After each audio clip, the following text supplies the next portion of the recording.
Taste the Daily. Andhra முன்னாள் அமைச்சர் ரோஜாவின் ஆணவ போக்கிற்கு நகரி தொகுதி மக்கள் அவருக்கு தோல்வியை பரிசாக கொடுத்திருப்பதாக அந்த தொகுதியில் வெற்றி பெற்றுள்ள தெலுங்கு தேசம் கட்சி எம்எல்ஏ பானு பிரகாஷ் தெரிவித்துள்ளார். அவருடன் நமது செய்தியாளர் ரமேஷ் நடத்திய கலந்துரையாடலை தற்போது பார்க்கலாம். நகரி திருத்தணிக்கு பக்கத்துல இருக்கு. தமிழர்கள் நிறைய வாழ்றாங்க. அவர்களுக்கு நீங்க சொல்ற அசூரன்ஸ் என்ன சார்? ఖచ్చితంగా వాళ్ళకి కావాల్సిన అన్ని సదుపాయాలంటే ఇప్పుడు మనం చెప్పాం పవర్లూమ్ కార్మికులకు 500 యూనిట్స్ ఫ్రీగా ఇస్తా అని చెప్పాం. గాలేరు నగరి చేసి తన్ని కూడా ఇబ్బంది లేకుండా చేస్తామని చెప్పాం. అలాగే ఇండస్ట్రియల్ కారిడార్ కూడా డెవలప్ చేసి అక్కడే ఉద్యోగం చేసుకునేటట్టుగా, ఎందుకంటే చెన్నైకి 50-60 కిలోమీటర్స్ దూరంలో ఉన్నాం కాబట్టి దాని అడ్వాంటేజ్ తీసుకుని ఆ పోర్టుకు గానీ ఎయిర్పోర్టుకు గానీ గ్యారంటీగా వాళ్ళ అక్కడ ఉన్న ఆ స్పిల్ ఓవర్ ఏదైతే ఉంటాయో ఇండస్ట్రీస్ అవన్నీ కూడా తీసుకొచ్చి పెట్టుకుని ఖచ్చితంగా ఏరియా కూడా డెవలప్ చేసుకుంటాం. நெசவாளர்கள் குறிப்பாக நிறைய அங்க இருக்காங்க. அந்த நெட் யூனிட் நிறைய பேர் போட்டிருக்காங்க. அவர்களுக்கு என்ன அசூரன்ஸா இருக்கு? தமிழர்கள் நிறைய பேர் இருக்காங்க. మనం చూసాం ఇంతకుముందు ఎప్పుడు లేని విధంగా తమిళ స్కూల్స్ మనం డెవలప్ చేసాం. జెడ్పీ స్థాయిలో కూడా తమిళ మీడియం స్కూల్స్ కూడా ఇన్స్ట్రక్షన్ ఇస్తా ఉన్నాం. అలాగే వాళ్ళకి కావాల్సిన అన్ని సదుపాయాలు ఇస్తా ఉన్నాం.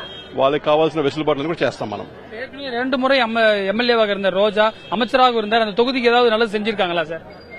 ఆమె కథ చూసాం, ఆమె పోయింది. ఆమె కథ గాన్ కేసు ఎక్కడ పోతుందో మనకు తెలియదు.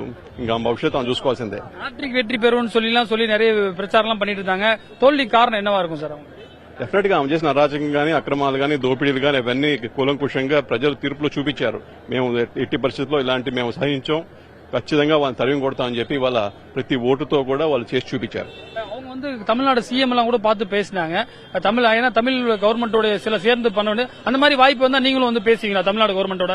ఖచ్చితంగా, ఎందుకంటే పక్క రాష్ట్రాలు ఇవన్నీ కూడా వాళ్ళకి మంచి సంబంధాలు పెట్టుకోవాలి. వాళ్ళు కూడా ఎప్పుడు ఫ్రెండ్లీగా ఉంటారు. బాబు గారితో కూడా స్టాలిన్ గారికి గానీ, బాబు గారికి గానీ మంచి రిలేషన్షిప్ ఉంది. ఇప్పుడు కాదు, అది ఎన్టీఆర్ రామారావు గారు ఉన్న టైం నుంచి కూడా తమిళనాడుతో మంచి రిలేషన్షిప్ ఉంది.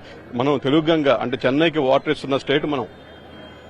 ఏ మాటకు స్వార్థం లేకుండా తమిళనాడు బాగుండాలని చెప్పి మంచి ఉద్దేశంతో చెన్నైకి తెలుగు గంగా చేసిన స్టేట్ మనం. ఖచ్చితంగా సోదర సంబంధాలు ఇప్పుడు ఉంటాయి.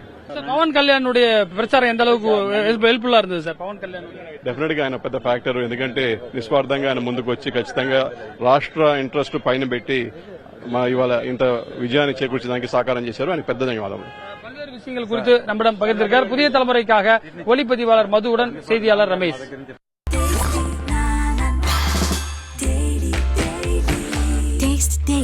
Taste the Daily.